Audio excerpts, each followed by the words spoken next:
All right. Mike Messier joining me today. Thank you. I saw you last night at the Film Bar event in Jacksonville, and we talked to some people, had some food. It's good times. So I appreciate you being on today. Yeah, thanks for having me, Ross. And it's good to be on HumpDayCalls and discussing art and film and writing and all types of stuff, I'm sure. Yeah. What are you spending most of your time on creatively, like right now? I would say my visual art, I would say that's probably something that I started doing about a year and a month ago. And I'll show you some examples, although my background might knock some of it out. That's one I did a couple of days ago. And here's another one. And here's a third one. So I'd say as far as an ongoing process of that has kind of an immediate payoff, what I've found with these acrylics is that I can spend an hour or 45 minutes or 2 hours on a painting and it's done, you know, as opposed to writing the novels, which I've also been doing. You know, this is Bad Girls with Good Tattoos. Although that's actually Kate Spain, who I've been working with. She's a young author from Starkfield, Massachusetts. I'm the publisher of Open Share Books. This is one of my film books, or my only film book, that's on Amazon. I have a short film that's going to be premiering at the Austin Revolution Film Festival. That's the 16-minute silent film with music called Disregard. And that will be on Valentine's night. It'll be part of the short film block of the opening night of the 4-day festival in Austin. So I think my plan, Ross, is to start driving after the Super Bowl and get there in time for February 14th, the evening. Okay. Is that Disregard, the 16-minute one? Is that the same thing as what people can see on YouTube now, or is that a different version of that material or different material altogether? It's a different version of that material. I'd say it's a different short film from the same source material. And what people can see on YouTube that you're referring to is Disregard the Vampire, a Mike Messier documentary. And to give the overview of that whole experience, basically it's going on 10 years now. In March of 2014 in the state of Rhode Island, I was the producer, director, and writer of a piece that was titled at the time, Disregard the Vampire. We had a very short shooting schedule, very ambitious. We had basically a 7-day shoot scheduled to try and film a feature film. And if everything had gone perfectly, we might have accomplished that. But one of our biggest obstacles, probably the biggest obstacle, is the day after our first day of filming, the lead actor had to drop out of the project. As you can imagine, that kind of put everything into a tailspin. There really wasn't an opportunity or an option to reschedule the shoot because we had a location that was really out of the price range of what we could afford, but through some favors and some people helping us out, we were able to get a really nice location. But that was only for that week. There was no possibility to reschedule that. You know what I mean? So long story short, I was able to get a substitute actor, a guy that turned out to be great. His name was Scorpio. He was actually a singer in a band. He wasn't a traditional actor. He hadn't acted since, high school. So, he's coming in 20 years after his last acting experience, but because he was a rock and roll singer, he kind of had the modality to play this character. And we filmed anyway, but the problem was with all the turnover in events, we really just hit the wall with the time. We didn't have enough time to finish our shooting, so we kind of had 3 or 4 days worth of filming as opposed to 7. And when we went to the editing room, we also discovered that there was major audio flaws in the production from a technical issue, and basically kind of left with this bag of really awesome visuals, but pretty poor audio. So the first thing I did with that stuff, Ross, is I made a 40-minute documentary about the experience, about what to do when things go wrong. and how to survive and make something come of it. And what people can see on YouTube right now is Disregard the Vampire, a Mike Messier documentary. It's 40 minutes long. I believe it's won 13 awards of one kind or another from various festivals, documentary awards from the Shauna Shea Film Festival, and the Tabloid Witch gave us the best horror documentary. So once that was accomplished, that documentary, I did rewrite the script into my novel, A Distance from Avalon. And then basically during the pandemic, Ross, I went back to the original material that was filmed. And a friend of mine had made a silent film. A guy named Chris Anino, who's a good friend of mine, had made a silent film that I worked on for a few days. And basically copying Chris's idea, I said, well, I've got this really good footage, but really bad audio. Is there some way to squeeze a narrative silent film out of this, the visuals from the Disregard the Vampire shoot? And basically there was, except it wouldn't be a feature film, it would be a short film. So my friend Tim Labonte, who I've been working with for a long time, he was willing to go into this adventure with me. Tim had also become the second editor of Disregard the Vampire, a Mike Messier documentary, so he was familiar with the footage and what the potential was. So we basically spent about a year in various time, efforts, recalibrating the source material of this footage into a short film that was now a silent film with the old school, cards on the screen. And then my buddy Tony Caramadre from Fat Tone's studio in Warwick, Rhode Island, I worked with him to create a pretty impressive score. And there you go. So, I mean, that the silent version of Disregard, I think, has won 3 awards so far from a festival in India. It won a Best Cast award, which was nice. And it won like Best Silent Film. I'm not sure how many silent films we're competing against at this point, how many people are making silent films, but it won the Best Silent Film award from a festival in India. And I think it won a Best U.S. Horror Film from the same festival in India. And then for this one coming up in Austin, Texas, Austin Revolution Film Festival, it's nominated for 3 awards. One for the Best U.S. Short Film Actor, Jose Gonzalez. He plays Joe in the material. And then they had something for Best U.S. Genre Film. Our genre would be horror. And then, interestingly enough, Best FX, Best Special Effects, which I thought was an interesting nomination because we didn't really have a whole lot of, practical effects, but we did have some post-production effects. So don't tell them that. Yeah. Yeah, no, we'll take the nomination, and if they give us the award, I won't complain. So it's just it's an interesting thing, and I just mentioned that because when you're making a project, what as the creator, what goes into it, or what you think is being presented might be slightly different or very different from how other people view it once it's done. All right. What's that sheet? Is it called a call sheet that you have like the schedule of the day events when you're doing recording? Is that what that's called? Yeah, in a film production or a TV production, typically you have something called a call sheet, and that's basically in best case scenario, a production assistant or the first assistant director usually, or line producer, someone of that ilk will send that out to the cast and crew the night before every day of shooting. Typically, why it's not locked in weeks or months in advance is because on a film set, things can change very rapidly. You might become ahead of schedule, or say you have an exterior shot where you're filming in a park and it rains and you didn't expect rain.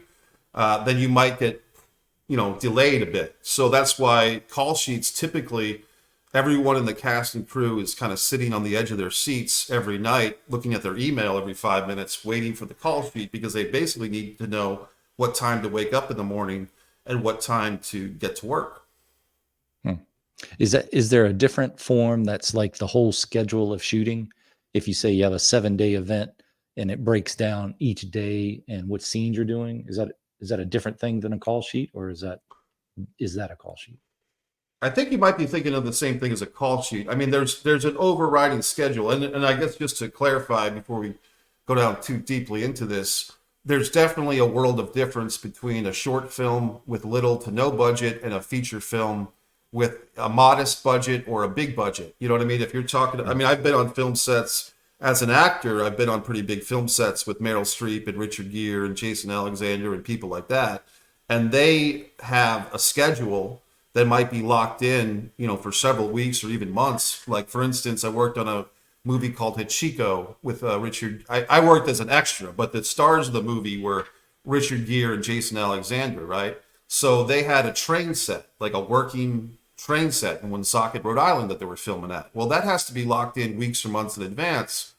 But at the same time, if the producers are pretty good with negotiations for the locations, they might get a little bit of flexibility out of places, especially when you're filming outside of Los Angeles or New York City or Chicago. Places like Rhode Island, places like Georgia, Atlanta, I imagine. A friend of mine's filming in Mississippi next month.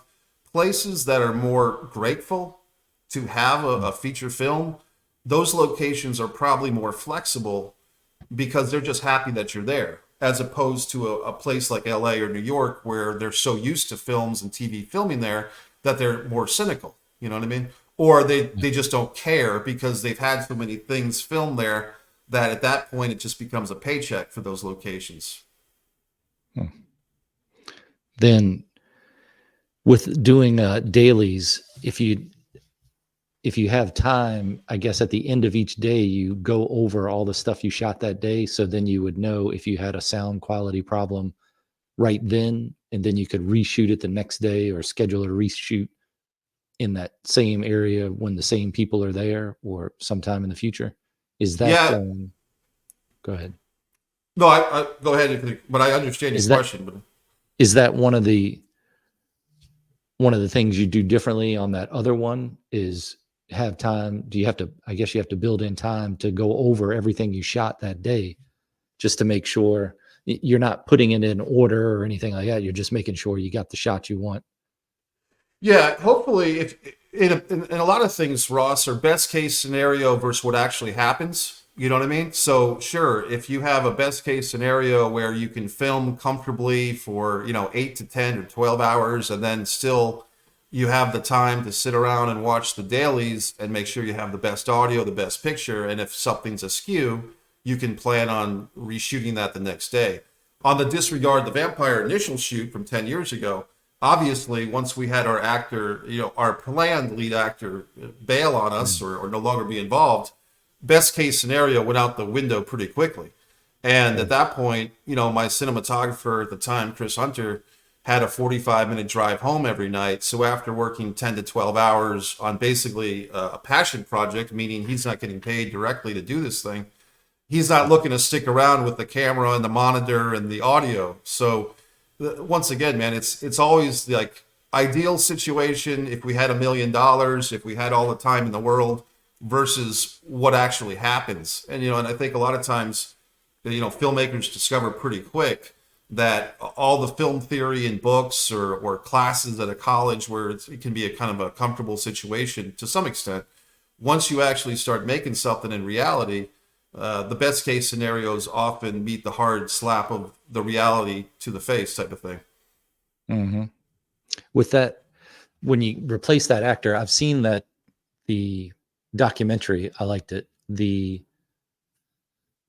When you replace the guy that dropped out with the other one, what are you looking for in a person to play a part? Like, how can you tell a person has been trained as an actor versus not?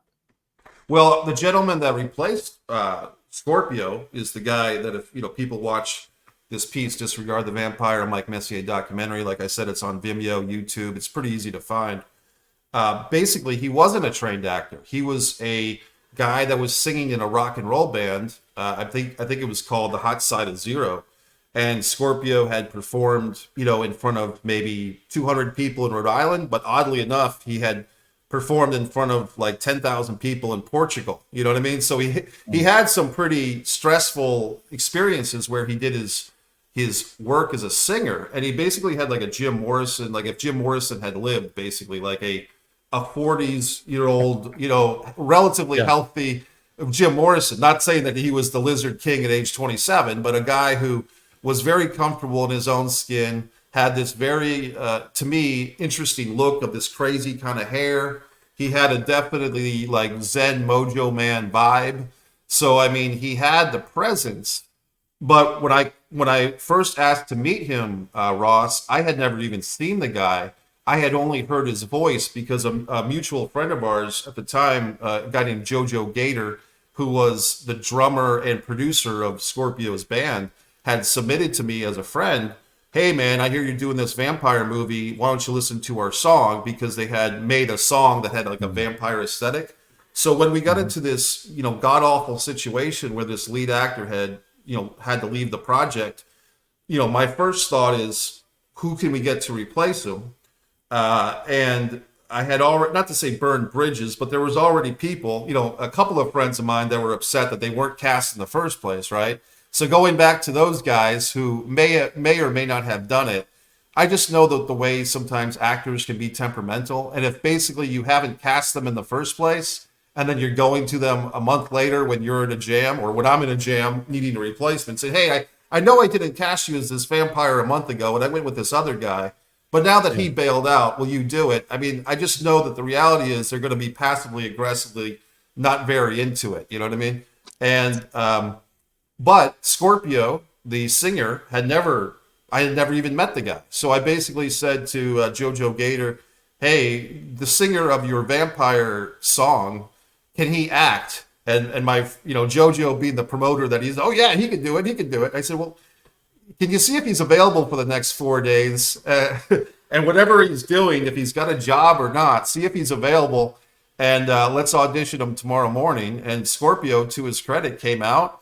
We talked about it. He was, I would say, a mix of nervous and excited and kind of curious, but he was open-minded enough. And luckily for us, Ross, at the time, Scorpio was literally in between careers. Like he had a day job of sorts and was leaving that day job. He was spending time basically as a Mr. Mom. He had a couple of daughters that he was raising, so he was kind of doing the full-time dad thing. And then, about a year later, he'd start working again full-time.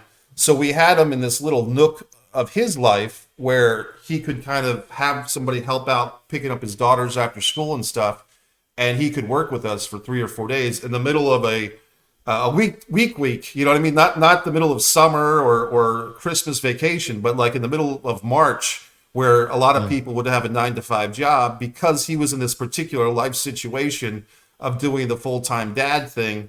We could borrow him from his family for 3 or 4 days, and that's what happened. When you cast people in other things you've done and also other people in that, do you look through a casting agency, or is it just people you know of, or people you know from through other people? How do you find your actors? It used to be the second way. The like basically when I was in New England for a long time, I had just done so much stuff as an actor myself. I was doing a public access TV show called Messier Mantra. I was attending a lot of film festivals. I was running the film festival up there. I was an acting coach, so I knew a lot of actors. So a lot of times I did have people at my fingertips, so to speak. The people on my shirt, for instance, this is a short film that I made. Ashley and Naria were actresses that I had known and wanted to work with, so we made something called The Impeccable. But at other times, Ross, I would do a casting call. And the reason for that is I discovered that when you have actors audition, they typically feel grateful if they've been cast. Like if they've had to earn the role through an audition process of any kind, whether it's through Zoom or whether it's like a real life audition, if they've had to do something to earn the role, actors typically appreciate that role more. If you just hand out the role to an actor, even if they're perfectly qualified, I think the human thing is you don't appreciate a gift as much as you appreciate a reward for hard work, right? So that's just a psychological thing that I discovered. The last thing I filmed with another actor was this Many Keys, the Heartbreak Monologue, which is a 5-minute piece that you've also seen. With that was filmed in Florida. I really didn't know any actresses in Florida. I did meet one, like the girlfriend of a guy that invited me to his divorce party. This guy had a party because he got divorced, which I thought was pretty interesting. And he already had this new young girlfriend in his life, and she had a great look. this, I don't even remember her name because I sent her the script a few times. She never got back to me. And so after that happened, I said, okay, I guess I'm going to have to use, a casting service. So I used Actors Access and their casting services. I think it's called Breakdown Services. And it was an interesting process. I had to take an online class for an hour. I had to send them my driver's license because basically they're not looking to get involved with anyone that's shady or not actually making a movie, or worst case scenario, something like what was that movie from last summer? The Sound of Freedom. They're not looking to get any type of Sound of Freedom villains involved, right? So they make you send you your driver's license and take an online class, basically to weed out any potential freaks, weirdos, or villains or criminals, which is great, So I sent them. I did everything I had to do to get vetted, and then I put on Breakdown Services through Actors Access my casting call for Heartbreak. I had about, I'd say 140 women because it was strictly a female role. I had 100 and maybe 139 women apply and one guy. I'm not sure if the one guy was just trying to get attention or didn't conform to a patriarchy of gender-based casting. But in any event, of the 139 women that sent in material, about 100 I said, yeah, go ahead and send it an audition tape. Of the 100 I said, send it a tape. I think 40 actually did a tape. And of the 40, there was 2 that was really close as far as either one of these 2 ladies could do it. But after watching the tape several times, I went with Jessica Caradero, who was a Florida person. And she just really worked hard on her audition tape. She had a casting coach, like a acting coach, help her with her audition tape. And I was really impressed with her acting in the audition tape, and I went ahead and cast her. Nice. And that one, how recently did you film that? That was filmed, I want to say, in September of 2022. And through a bunch of circumstances, it really wasn't finished editing until late November, early December 2023. And it's only a 5-minute piece, but basically because of the fact that I'm in Florida, my editor, Tim, is up in Rhode Island, we had to do all our editing through Zoom. And we were also finishing up the Disregard silent film, kind of overlapping. So unfortunately, or just part of life, I guess, the circumstances were that to make this 5-minute piece, it took us 13 months. Although we weren't working on it every day for 13 months, just the scheduling, the rescheduling, the Zoom stuff, blah, blah, blah. That's what that was. What kind of technology has changed since the time you shot the one in 2012 timeframe and now? What kind of equipment do you use that's different or the same? Oddly enough, the equipment was pretty similar. The stuff, I think you're talking about the Disregard the Vampire original shot in March of 2014. Okay. That was shot on something called a Blackmagic cinema camera, which 10 years ago was like state of the art. And right now it's still pretty damn good. Nobody would really argue or have a problem with working with that camera. One thing about that camera is that, and I'm not a techie guy, I'm not a technical director. I am a very much actors-based, dialogue, script-based director, right? So I'm not a technically minded director like that. But what I do know is that with the Blackmagic camera at that time, at least, what you really had to understand was that whatever you filmed was not going to look nearly as good as what you could do in color mastering and post-production. And a lot of cameras are like that, Ross. Like a lot of cameras, of course, if you do some color grading, your image is going to look better. But with the Blackmagic cinema camera, basically your original footage is going to look pretty bad. Like it's going to look dull. It's going to look flat, right?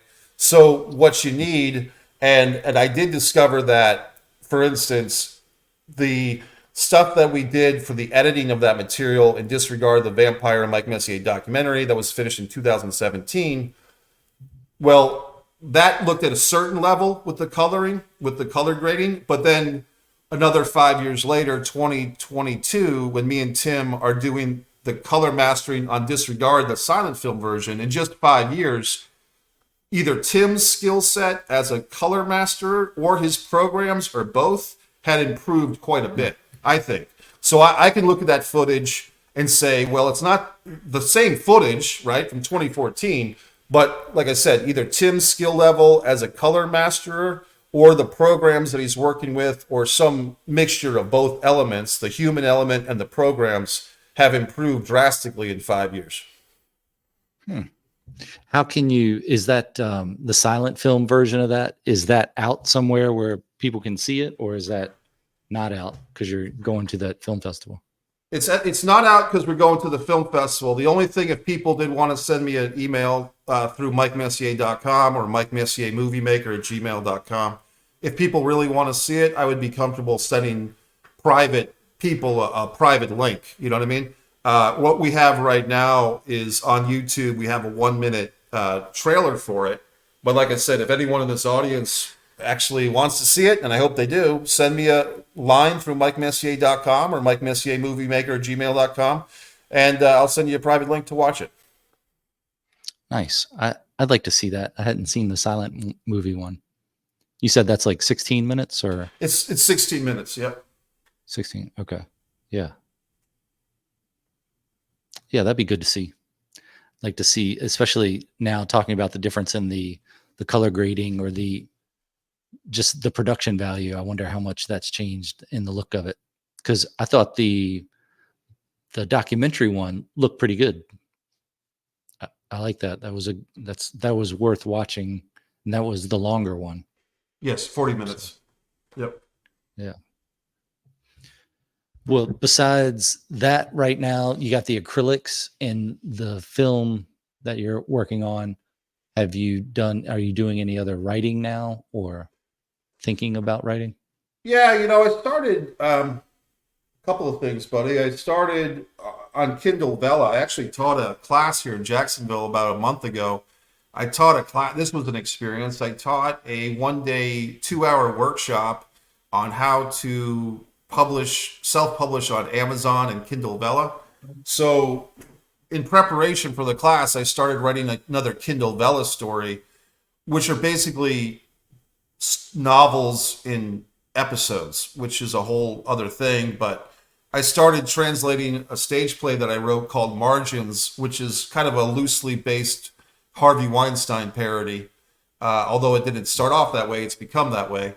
And I started writing that as a novel, and I kind of got to a point with it where I was like, wow, this is going to take more work than I thought, because I've done that a few times. I've taken screenplays that I've written, such as Fight or Play Basketball and A Distance from Avalon, and I've translated these screenplays into novels, which is a lot of fun. With this particular piece, Margins, if people look it up on Kindle Vella, it's there. They can read the first episode, but it seemed to be a little bit frustrating. In the meantime, what I decided to do, buddy, and I should put more time into this soon, I'm basically doing a page 1 rewrite of my novel, Fight or Play Basketball. And it's really not the content so much. It's just, I look at it and I say, oh, man, this sentence is kind of a run-on sentence. Maybe this semicolon could be a comma. There's always like little things. Some writers are like this, some are not. I guess I am, where you're never fully satisfied with something you wrote. Like you might be for a day or two, and then you see some little error or something that could be improved.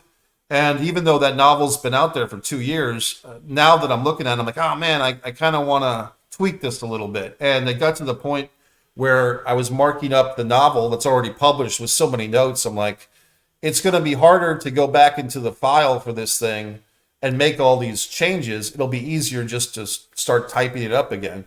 So that's kind of where I'm at with that. Okay.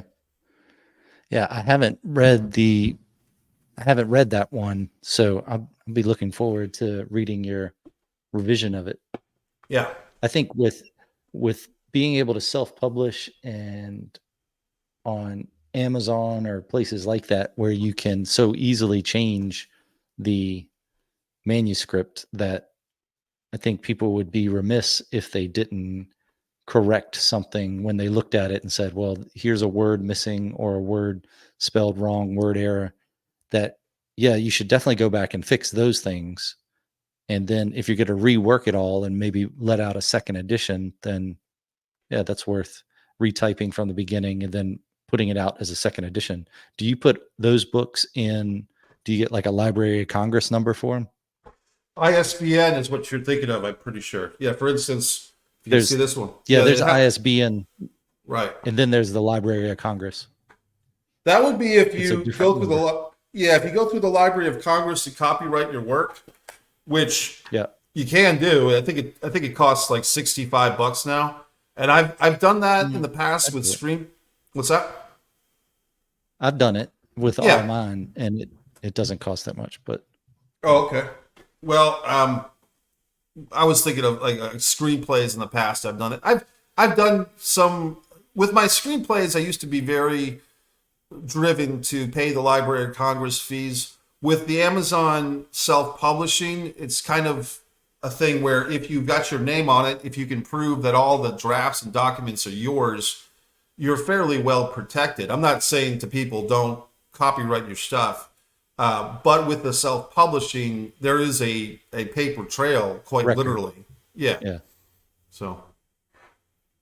Yeah, I think the days of writing it and then putting it in the U.S. mail and mailing it to yourself and then having a postmark of it, those are probably over. But yeah, the Library of Congress one, I can't remember.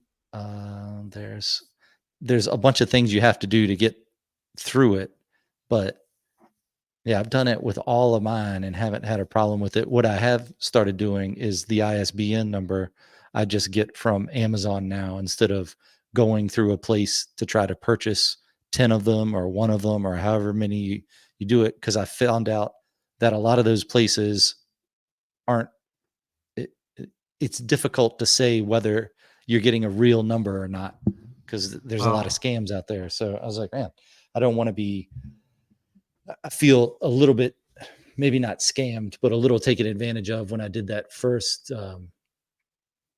self-publishing through a publishing house, Right. which I think they just make money off of writers wanting to publish their things. And I'm sure Amazon does that too, but it doesn't cost anywhere near as much as you going through the self-publishing houses. Well, Amazon doesn't cost anything except your time and your effort and they do take a cut. They take a percentage if you sell your books through Amazon, but that's anybody.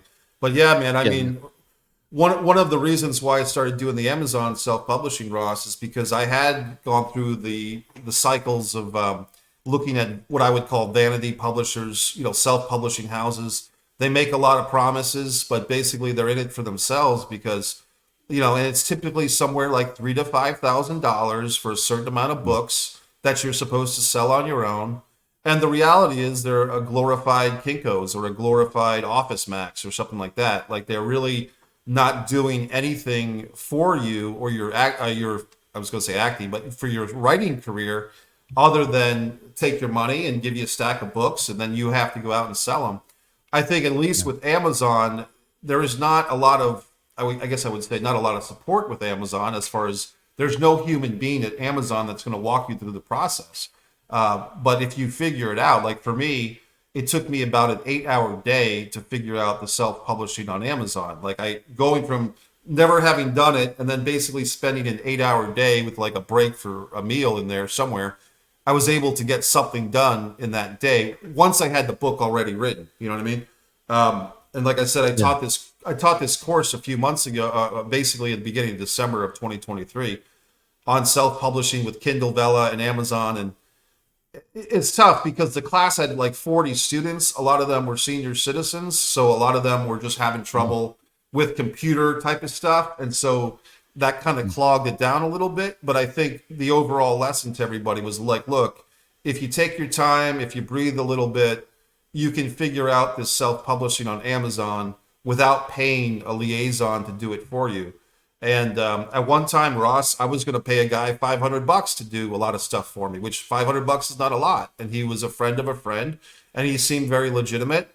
But the guy basically said to me, "Hey, get back to me after the holidays." And this was, 3 or 4 years ago. And then during the holidays, I just figured out how to do it myself. And then I was able to say to the guy, "Hey, I don't need your services anymore. I'm just going to do it on my own." And there you go. Yeah. Yeah, I really like what Amazon has for their publishing, especially because you have the Kindle option, and I imagine that most content creators on that, or writers, whatever you want to call them, probably make a lot more off of each ebook than they do off of the print books, just because of how much you can set the cost for. I mean, I've seen some on there that have a cost of a paperback book of $25, and that seems pricey for an unknown. But then you can set your Kindle for like 99 cents or $1 or $1.99 or something like that, and it seems more attuned to people that this set of audience these days that probably wants to read something shorter, because reading War and Peace on a Kindle could be daunting when you look at the page count, the thousands and thousands of pages of a Kindle screen. But and you don't feel like you're making it anywhere. But having the novella size ones, I like that on a Kindle. It's easier. And then the chapters you can read in one sitting pretty easy. And then you just get better at reading, and then you want to read more. So I think that the Kindle program is pretty great. The e-readers are great. And then I still like having a copy of the book just so you can hold on to it. But yeah, I've enjoyed the self-publishing part of Amazon. Your class that you did with the 40 people, are you considering doing it again, or doing like a part one, so you can, or like a beginner and then an advanced, and then the beginner is, this is how you turn on a computer, and then the advanced is Right. after you know all that stuff, this is how you actually do the Amazon things. Well, I was happy to hear that the class did get a good response. I mean, I think like I said, once again, it's perspective. I might, like, for instance, just on a technical or a human level, I thought it was important that I wear like a nice button-down shirt to do this presentation, right? Well, I didn't count on the fact that it was December in Jacksonville, and for these people, this is like freezing cold temperatures if it's 50 or 60 degrees outside, which for me, having lived in New England for a long time, my temperature, my internal temperature is different, right? So when I got to this workshop, I was wearing a t-shirt, and then I made a point of, well, I've got to go dress, I've got to change into my big boy shirt now, right? Well, unfortunately, I was very warm in the big boy button-down shirt. I was not comfortable physically. And then I start to sweat. I start to perspire because my body temperature is not comfortable. You know what I mean? And I'm thinking, well, I feel really bad about this. I probably don't look too good. I probably look frazzled and down by the river type of stuff, right? But the people didn't. Little The Matt people, Foley. yeah, right. So the people didn't really notice, as much as I thought they did, or at least people were kind enough not to make any commentary, like, "Boy, you're really sweating for us, Mike." So afterwards, apparently, like the lady at the library told me that all these compliments came through. All these people were very happy. I had written up a 2-page, outline for the class with links and with, reference material, and like for a front and back page of one piece of paper, I had about as much information as you could squeeze. You know what I mean? And people were pretty happy with that because they didn't have to pay for it. I just made it for them for free. So from the students' perspective, they got a lot. And also the students weren't paying anything. This is your tax dollars at work. This is the library's funded to do a certain amount of classes and workshops. So these people, if they lost anything, it was just 2 hours of their lives on a Saturday morning. For me, had I just stuck with my comfortable T-shirt, that would have made my experience 50% better. You know what I mean? And also, I felt like I guess I had a vision of, I'm going to steamroll through all this material, and I'm going to teach all these people everything, and they're going to be empowered and all that good stuff. But the reality is, when you have 40 different people who have different comfort levels with the computer, just the computer part of it, right? And I did say, bring your laptop to the class, and all of them did, which was impressive. But some people were just having trouble making an Amazon account. You know what I mean? So the point is, my experience as the guy trying to get a lot of information across is different than their experience of, learning stuff. And what I said to the class at the beginning, Ross, was, hey, let's suspend our expectations. We're not trying to go from 0 to 60 here. We're trying to go to from 0 to 5. And that's kind of the same thinking of my book, my film book here with the long title, Art and War of Directing Student Low and No Budget Movies. I'm not trying to get people to be, Robert De Niro by the time they finish reading the book. You know what I mean? I'm basically trying to get the person who's been sitting on the couch or contemplating like, hey, I'd like to be involved in filmmaking or acting, but where do I start?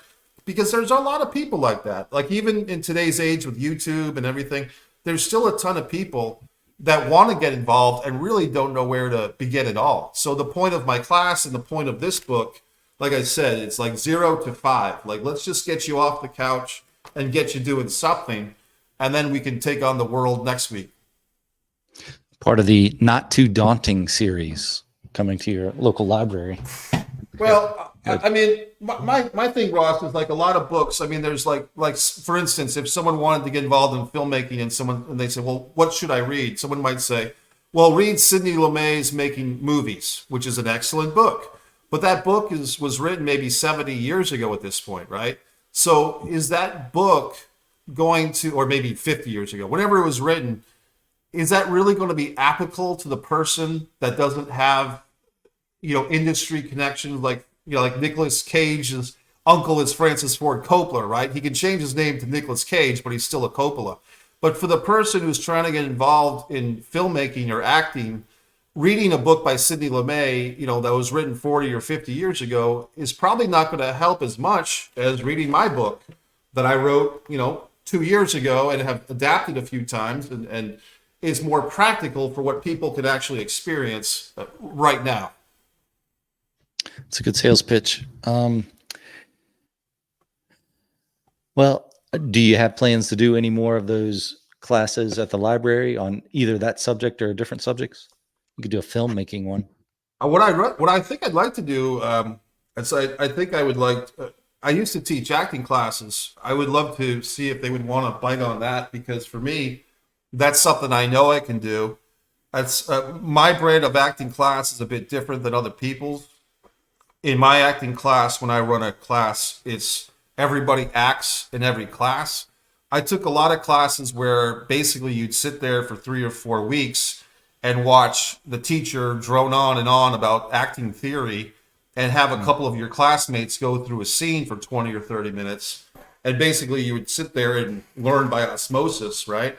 And to me, when I was teaching acting classes for about 10 years, if you show up to class, you're acting that night. And I had a system to empower the whole class to do that so that everybody got fairly equal amount of time and attention. It's never going to be perfect.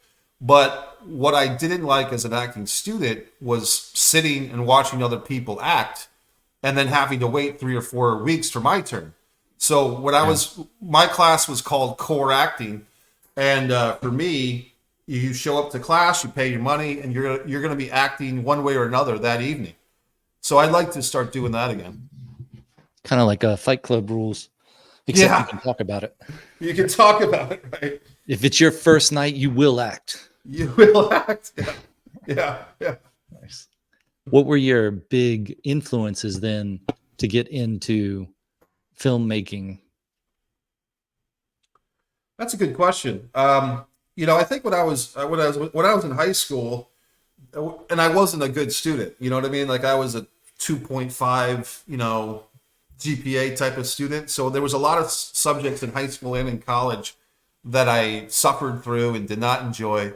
But there was an elective choice my senior year of high school, which was TV production. And not a lot of people signed up for this class. I had a high school class of 585 students. And I think in 2 periods, there was like 15 of us that took the TV production class, which is kind of surprising because there was like pretty decent cameras at the time.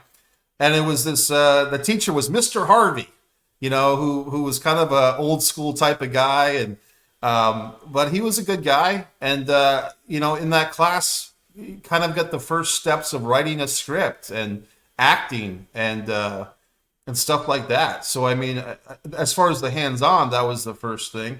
As far as other influences like filmmakers that I've enjoyed, I would always kind of go back to my 90s, guys of like Spike Lee, Quentin Tarantino, Richard Linklater. I guess that's my 90s trilogy. Richard Linklater did Waking Life and Dazed and Confused and Slacker and Before Sunrise and Before Sunset. And Spike Lee, I just think he's been a very brave filmmaker with the subjects that he's tackled. I don't think every single movie that he's done is perfect, but I think that something like Bamboozled, there's topics in that movie that really didn't surface to the public, in a general sense for another 10 to 15 years. So, I mean, I think Spike Lee is always ahead of his time. And Tarantino, I think, is just very stylistic and crafty. And you feel like you're a cool person when you're watching a Quentin Tarantino movie, right? So, I mean, I think what Tarantino does is he creates a mood.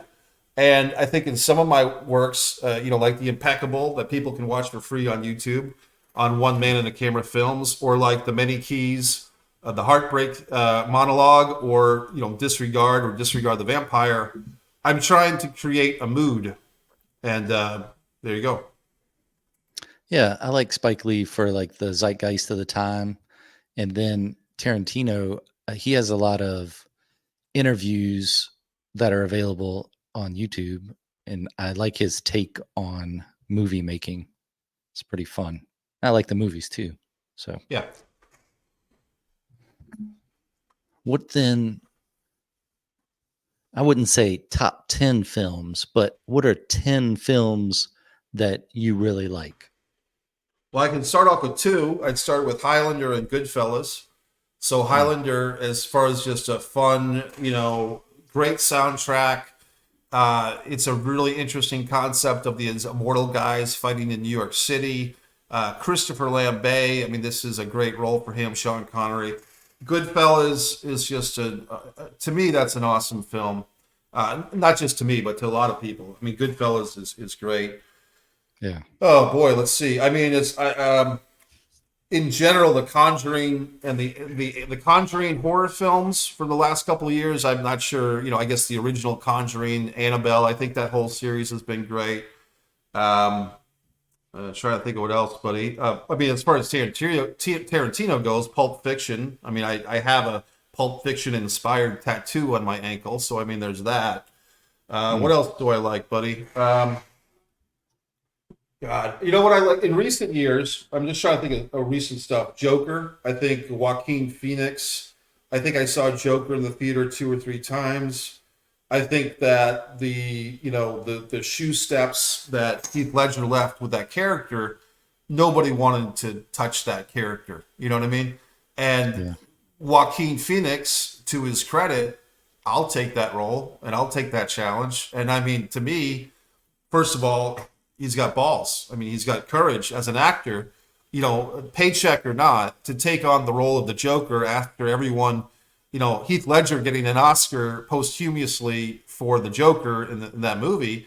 I believe The Dark Knight Rises. And then 10 years later, Joaquin Phoenix, who to me, he's a very interesting guy. I was a fan of his brother who passed away, River Phoenix. So Joaquin is kind of in a weird way doing with the Joker role what he did with his brother as an actor, which is step into the footsteps of someone who was very talented and very beloved and who died at a young age.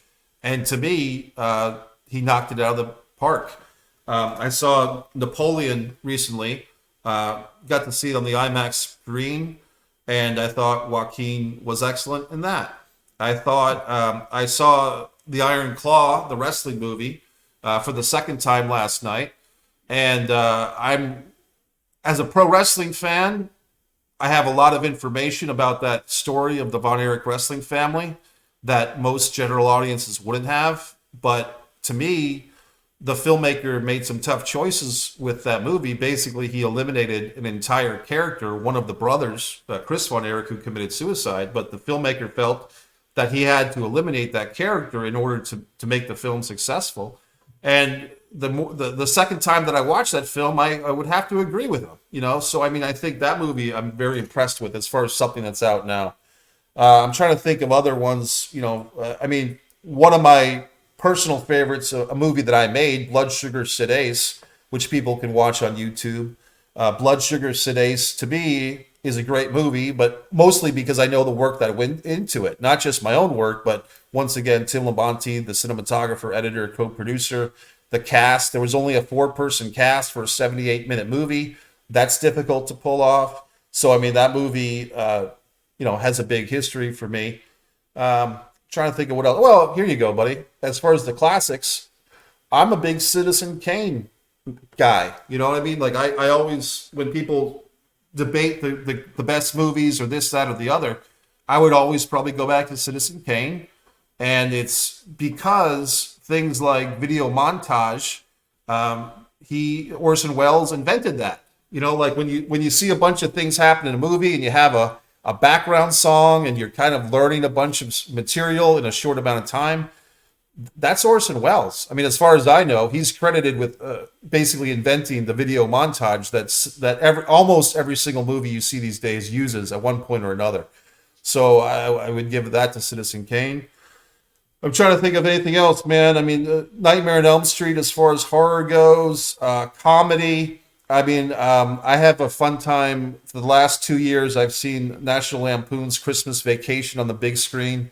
It's becoming like my own little Christmas thing because they've been re-releasing that one in the cinemas. So that's a lot of fun. And I think that's about 10. I mean, more or less, that's somewhere in Yeah, there. you got there. Yeah. Yeah, it gives a good insight into your perspectives for work. Would you say you're more of a horror film guy or more of a like suspense or some other word perhaps of the types of Well, movies you like to make? as far as to make or to watch, To make. I don't think I've made a good suspense film. That's intriguing to me, but I don't think I'm trying to think in my films. A lot of them have been character studies or awkward moments. I made a short film called "So You're the Guy," and the plot line is that two guys meet in a men's room, and they're both at like they're at a venue like a convention center type of venue, right? And they're in the men's room, and what they discover is that one guy's there to be a guest at a wedding, and the other guy is there to get married. It turns out that they're both part of the same wedding that's going to happen in this venue, and that the first guy's ex-wife is marrying the second guy that day. So within, it's an 11-minute short film. The first 2 or 3 minutes is like a feeling out process. And then it's revealed that, okay, I'm here to attend my ex-wife's second marriage, maybe even coming uninvited to this ceremony. And the second guy is the guy that in fact is marrying the first guy's ex-wife. And these guys have never met each other before. They're in an awkward situation. There's children that are involved because the second guy has become like the stepfather, to the daughters. So in that type of thing, I don't know if that's suspense. It's just an awkward reveal. Like, okay, we have this connection as two men, two fully grown adult men. We share 3 women in our lives, the 2 daughters and the woman, the ex-wife to you and my future wife in a matter of minutes. And now here we are meeting under these less than comfortable circumstances of 2 men using the men's room together. And so that type of awkward situation, I think I like writing that. I'm not opposed to working on a suspense film. I think when I think of suspense, I think of like the Presidio or something with Sean Connery and Harrison Ford from 1997, or you know what I mean, something like that. And I just don't think that I've had the advantage of having the budget or the elements to make something like that. But I'd be up for it if I had the budget in there. I feel like a suspense movie would be easier to do with less budget because you're building up to something. So you can just show a hallway and play some music and, you're back to whatever scene, and then you show this other thing and play some music. But then again, I'm not a filmmaker, so that might be my error. Well, I mean, like I said, man, there's only what I mean. I guess you could make a psychological conversation. What makes a filmmaker? And I guess that's making a film, right? So, I mean, for me, when you use the word suspense, I'm thinking of a certain feel to the film and a certain production value. I think what's good about horror films, and I haven't made a ton of horror films either, but I mean, I think the Disregard the Vampire, A Distance from Avalon thing is kind of my beginnings in there. I think what I see as a parallel is basically horror films to punk rock music. If you think of punk rock, it's why do so many bands, Black Flag, Henry Rollins, punk rock music is relatively easy to do. You have one guy who's a singer who's or a woman who's screaming with a lot of energy. The songs don't necessarily have to be so full of Beatles-esque melody or harmonies or a beautiful thing. It's a raw, guttural sound, right? It's an attitude, and I think with horror, there are many ways to get there. A lot of horror films I don't like. I don't want to go see torture porn like the Saw movies, but a lot of things that have a story to them, like A Quiet Place or the classics like A Nightmare on Elm Street, some of the better ones, and those type of horror films, the Annabelle, Conjuring stuff. I do feel like there's a real good story there. And even if they rely on some cliches like the jump scares or the creaking floor, all that stuff is fine. And then you have like the schlock horror, which I'm not really into, but I would say that there can be good schlock horror too.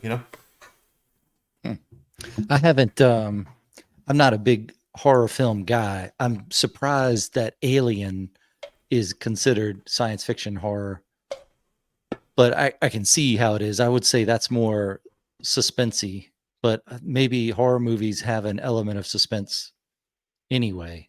But there's a movie, I think I talked about it before. We may have talked about it before too, called Bone Tomahawk, that I thought was just going to be a Western with Kurt Russell, and it turned into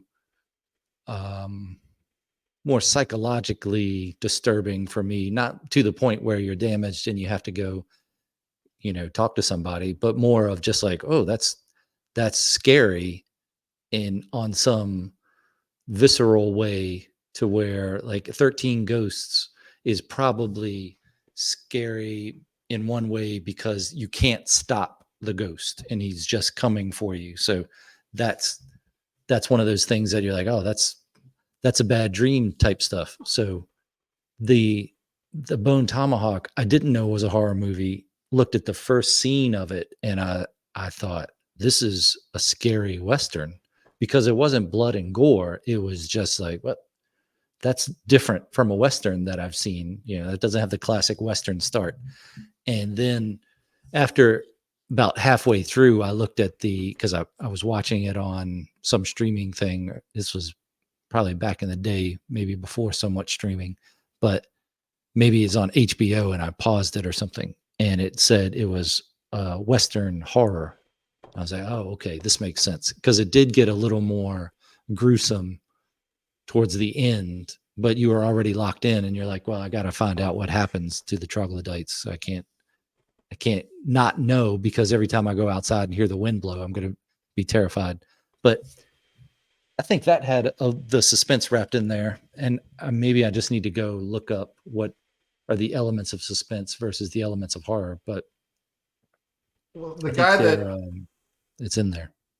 now that we're talking about it, I think Hitchcock was probably the master of blurring those two genres. I mean, Psycho, yeah. Well, actually, Psycho was Hitchcock, right? Yeah. So I mean, I think The shower. Yeah. right, and I think he did something called Rope, and the not Strangers on a Train. Yeah, Strangers on a Train, I think, was Hitchcock. Yeah.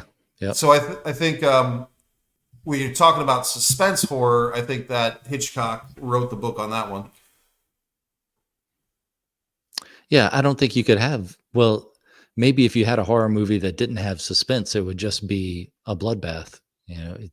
It's the classic, I know what's going to happen here, and then this happens, and then this happens. And as a spectator, it's more entertaining because of the gore and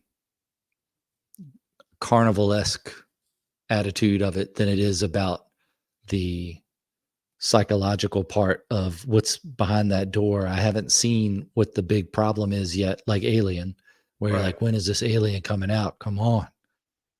Don't go in Yeah. there. Don't crawl down that place. Yeah.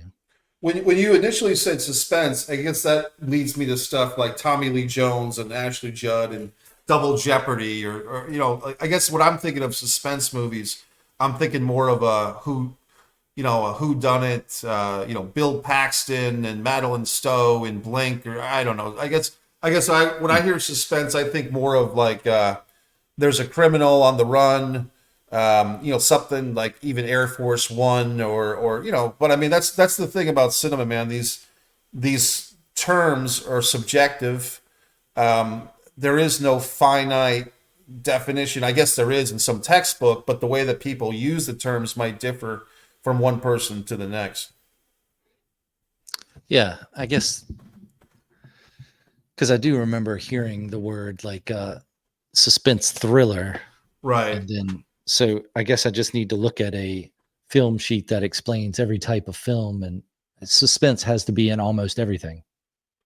Yeah, I mean, you could Elements of say it. even in comedy, I mean, like whatever, Dumb and Dumber, or Tommy Boy, or the Blues Brothers had suspense. Are the Blues Brothers going to go back to jail if they Yeah. drive this car through the shopping mall, or you know what I mean? So I Well, mean, they were on a mission from God. So, that's right. Yeah, yeah. how do you develop your ideas for either your writing or for your filmmaking?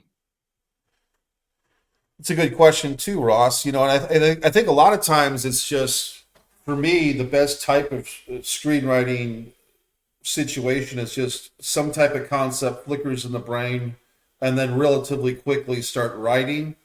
I'm not a big believer for myself in sitting there and outlining the story and then going to write it, based on the outline. The only time I really find myself doing that is when I'm working with someone else. If they are hiring me as a co-writer, which I've done several times, then that is helpful. Like, okay, what's your idea for this story? Whoever's hiring me to be a co-writer, we make an outline, and then I can go and feed off of that. But if it's for me, like a couple of years ago, I wrote a couple of scripts one summer that I was overlapping. I wrote two scripts in one summer, going back and forth between, one was titled Bad Girls with Good Tattoos, and the other was titled God is My Best Friend. And so if I wanted a break from one screenplay, I would work on the other one, and back and forth until by the end of the summer, they both had a first draft that I was relatively happy with. So in that situation, I don't recall ever sitting there and outlining either one of them. But I have used, for a while, I was using something that a lot of screenwriters probably use, which was, I think it's page 71 or 73 in Blake Snyder's book, Save the Cat.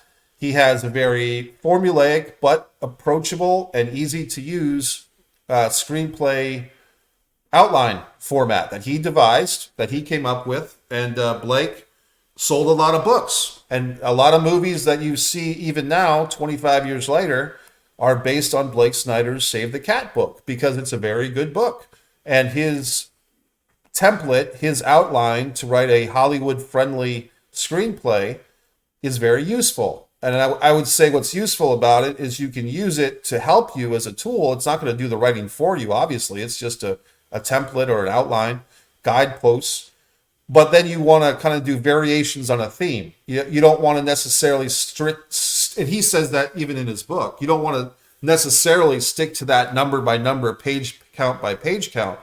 But if you can use Blake's guideposts as inspiration or as a template, and then kind of veer off of it when you feel like it, or when you want to, or when the story dictates, which is probably the best thing, that is probably the best outline, probably the most used, and probably the best even now, 25 years later. What things have you learned through writing and filmmaking and other creative ventures, even in, I guess, even for painting or drawing, to get your thoughts across or your vision across to someone else, whether it's in a painting and it's just the story you're trying to tell that way, or whether it's a film and you're trying to explain to the actor their motivation and what your point you're trying to get across, or how to get that what you're thinking across to the viewer, I guess is the simple way of saying it. Well, for What things have me, you yeah, okay. I would say for me right now with painting, in a sense I'm enjoying it a lot more because I'm not looking to get any point across to anybody.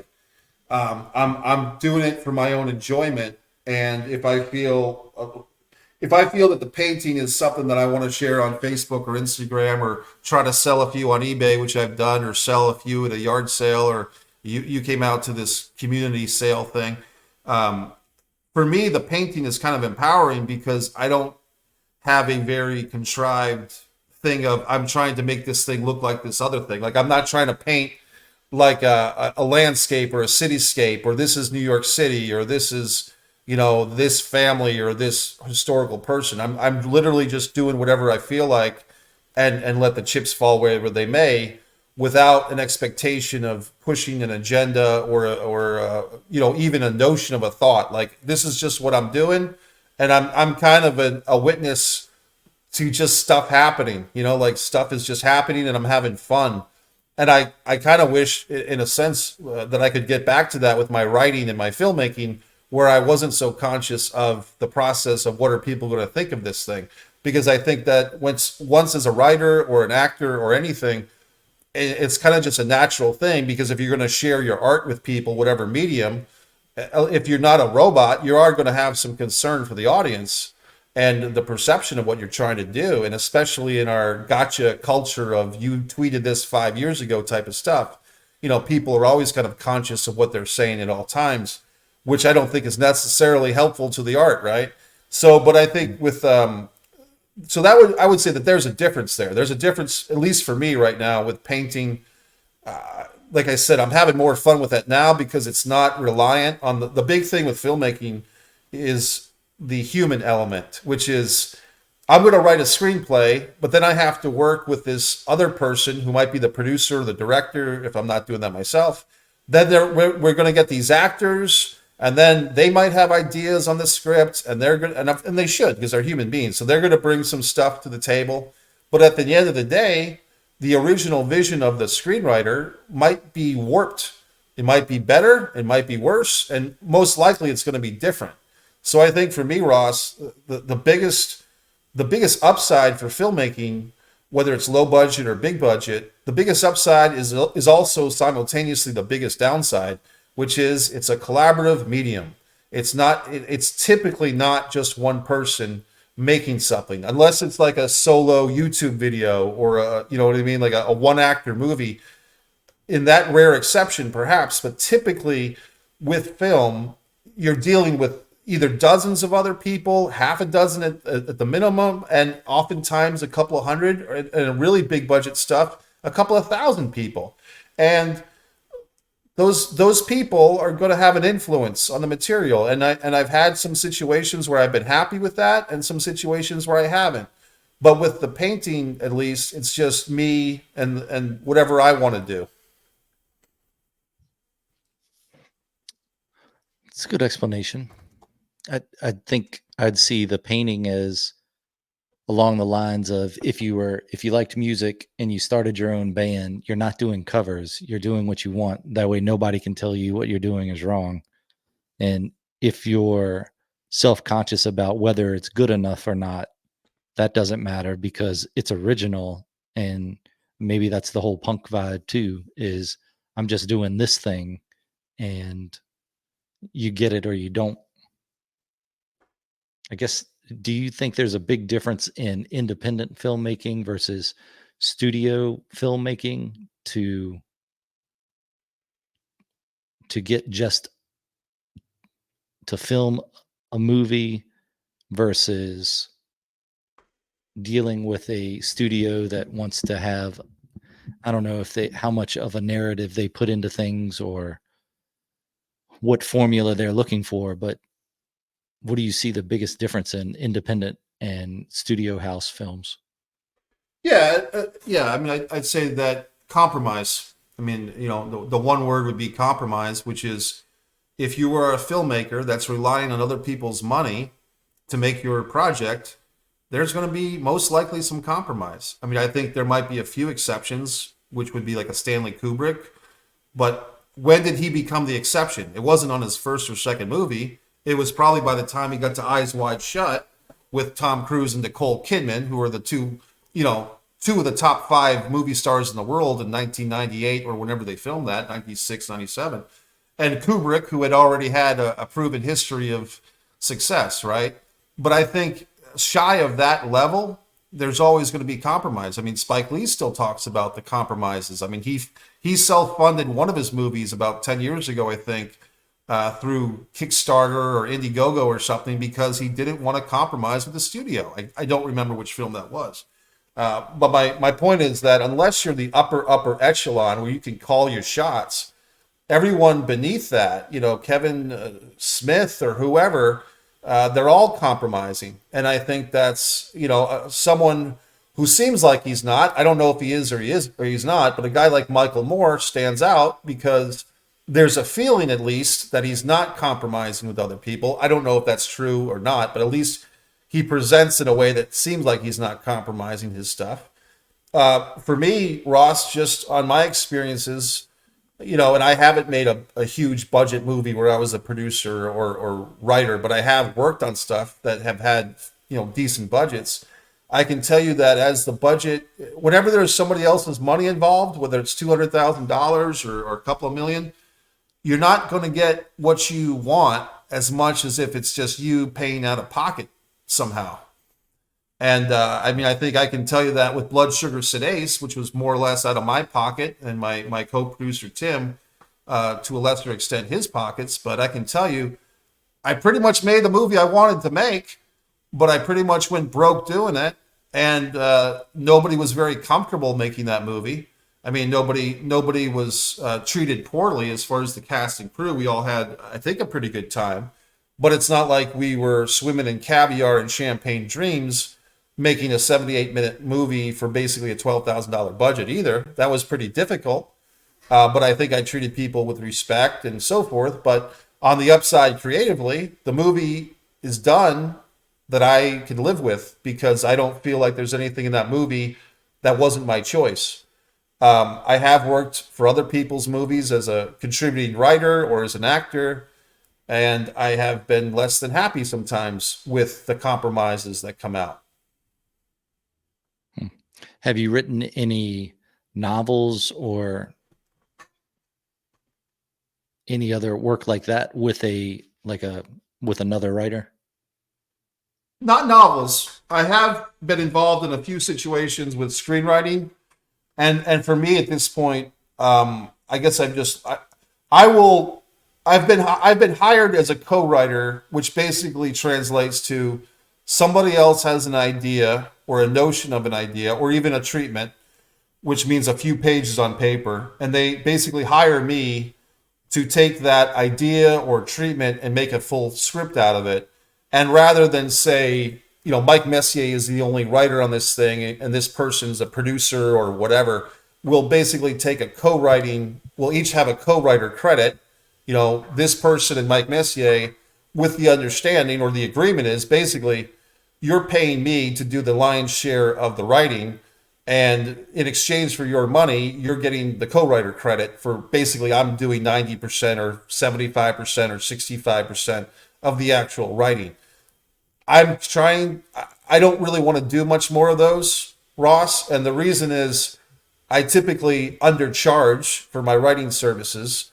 The people that I know couldn't really afford to pay me much more than what they are, and I'm grateful that they are, but I feel like for the amount of work that I'm putting into it, the amount of time, I'm really not becoming so financially beneficial from these experiences.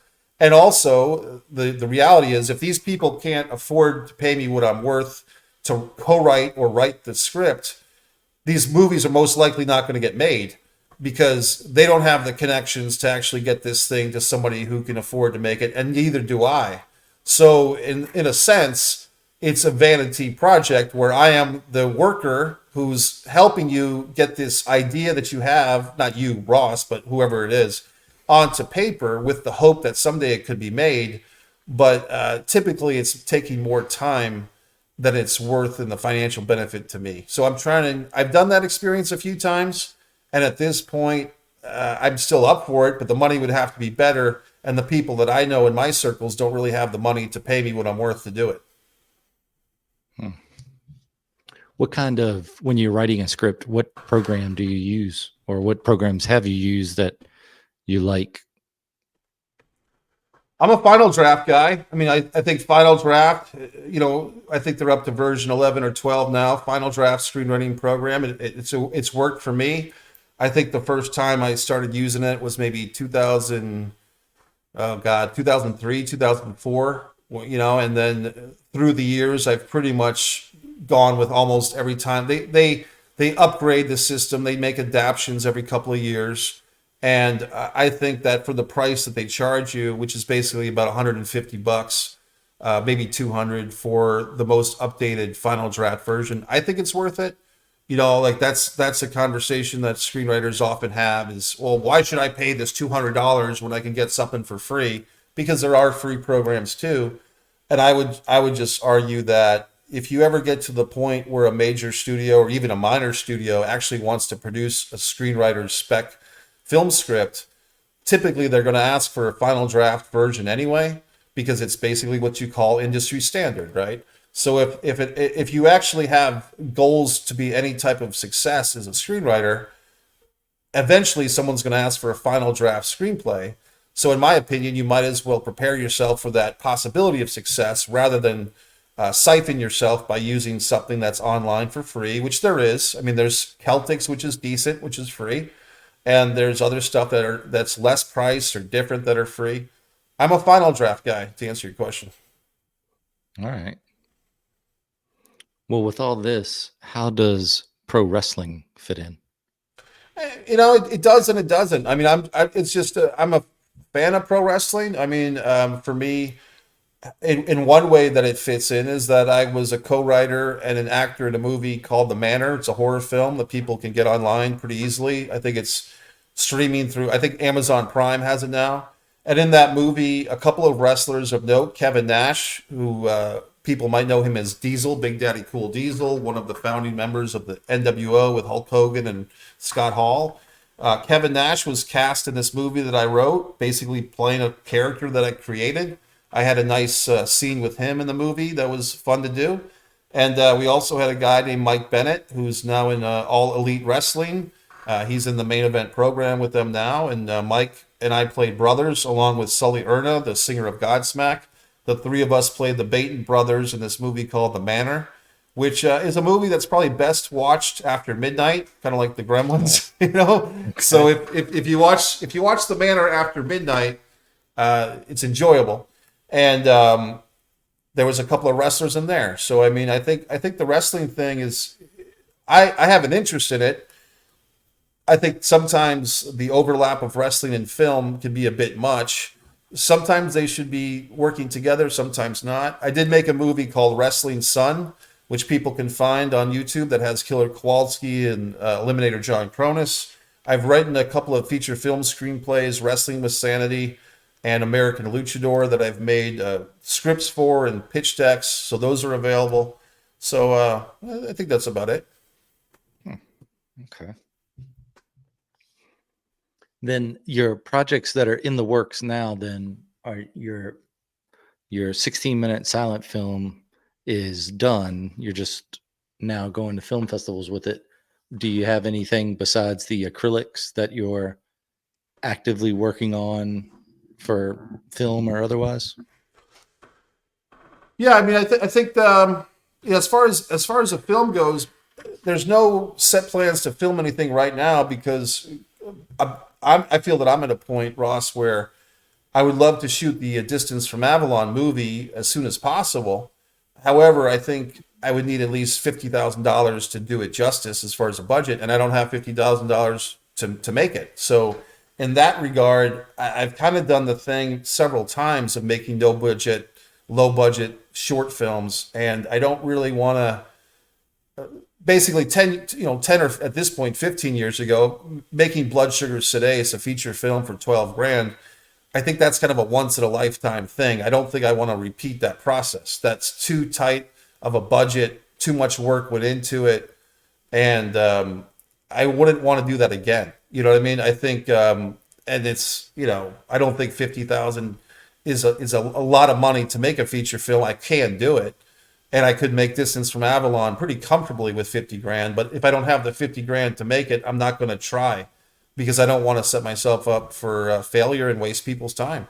So I think for now, I'm just doing what I can do on my own budget, which is basically paint and write books and continue to send out my screenplay to contests and potential producers, and always looking to work with other people. But I would like to, I'm not going to set myself up for a lack of success. What's the biggest 3 expenses for shooting a feature? Well, here's the first one, which may not even be the biggest. Who's buying lunch? I mean, I talk to a lot of people, Ross, that either haven't made movies or whatever, but the first thing is, if they say, oh, we're all just going to get together and, hey kids, let's put on a show. Okay, who's buying lunch? Because if you're going to bring people out to make a movie, and say you got 3 or 4, even 4 crew members, right? A camera person, say you've got 1 person. Say you get a camera person and you get 5 actors. So that's 6 people. And then the writer director, well, how many days can you film? And are all these people going to come out for free? And if I was the writer, director, producer on that type of thing, I guess I would have a feeling of, well, I owe these people something, and at least it's going to be lunch, right? Like, at least I'm going to buy lunch or dinner or provide snacks. Okay, so that's how many people you have, 5 or 6, and that's how much money ahead? $20 a head for the day, 30. Well, do you have a 10-day shoot? Do you have a 5-day shoot? So it might only be a couple of grand, or it might be several. You know what I mean? So my point is, people can say easily enough, well, you're shooting a no-budget movie. Why do you need money? Who's buying lunch? Answer that question first. Then you want to talk about things like locations. If you can get a free location, that's great. Well, what happens if you scratch somebody's wood floor? Or if one of your crew or cast members, their elbow knocks over the vase or the vase of somebody's home, right? Well, who's paying for the vase? Et cetera, et cetera. If you have, plenty of times, Ross, you can have actors say, this is low budget stuff I'm talking about. You can actors say, oh, I'll work for free. But then when the actor has to drive 2 hours to get to the set and they want 20 or 30 bucks for gas money, well, suddenly that free is not free anymore, right? So these little exponential costs, these little things that people don't think about, I guess I think about, because a lot of times I've been hit with the bill for stuff as small as this or bigger than that I wasn't expecting. And, there you go. So as far as the big things, you're probably a food budget. If nothing else, there's a food budget. If nothing else, there might be a location budget. And if nothing else, you're paying gas for people. And then if you want to pay your actors, if you want to pay your crew, there's that. Here's a thing that people don't think about. A lot of times when they go into production with someone, say you're a non-techie writer, producer, director like myself, right? And you're working with people that are techies, meaning that they're into cameras, they're into stuff like that. And they say, well, Mike, you don't have to pay me. I'll show up for free and I'll bring my gear and we'll work together. But suddenly you lock into this agreement and suddenly this techie needs a battery that they weren't telling you about a week earlier.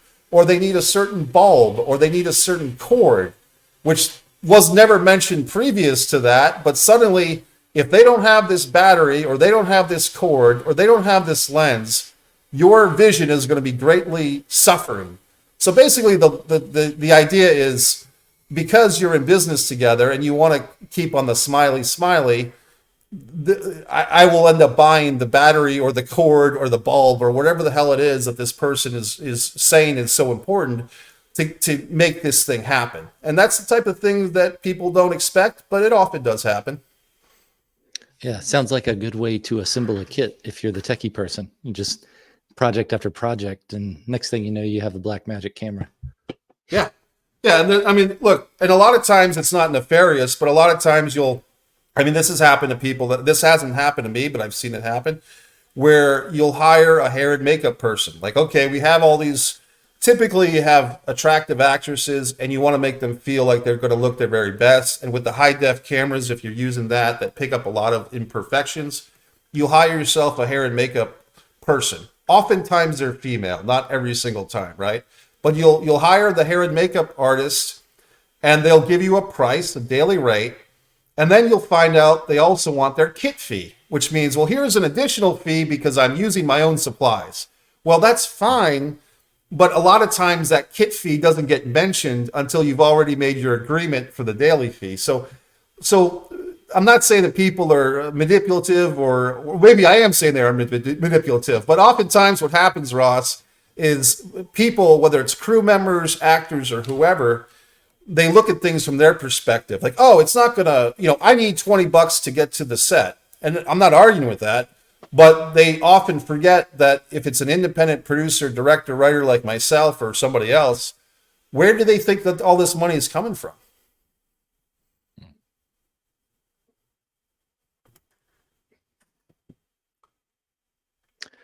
This would be a good class for the library, like beginning filmmaking. Yeah. Yeah, it might be. In normal conversation, do you say vase or vase? I say vase, but I Okay. think Okay. in case you have a higher echelon of viewers, I wanted to cover both bases or bases. Yeah. Yeah, I like vase, but I also think vase is the right way to say it. I would say crayon rather than crayon, but when I was 5, I would say crayon. Okay. I don't have a comment on that. That's all right. So then, you got any other topics you want to talk about before we wind this up? Any No, I other, think this has been clarifications? no, this has been fun. I mean, I appreciate you doing the show. I've been watching some of your episodes. You've had some people from Jacksonville and other places, and I think it's good to open up the forum and have people discuss things on a deep dive, so to speak. So I appreciate being here. And like I said, if anyone wants to get in touch with me, I'm a pretty easy guy. Right there on the nameplate, MikeMessier.com, there's a contact page right through there. I guess I would like to mention that if there's any other filmmakers out there, Avalonia Festival of Short Films, etc. I believe you were able to come to the last one. So the next one will be in November of 2024. And entries are now open for short films of various genres, 21 minutes and under. And in the meantime, I'm going to have the first ever, all comedy shorts film festival in May of 2024, and then the all horror short film festival in September of 2024. And they'll all be at Atlantic Beach, the Atlantic Theaters, great venue for this type of thing. And people can enter those contests on Film Freeway. And yeah, so there you go. All right. Film Freeway.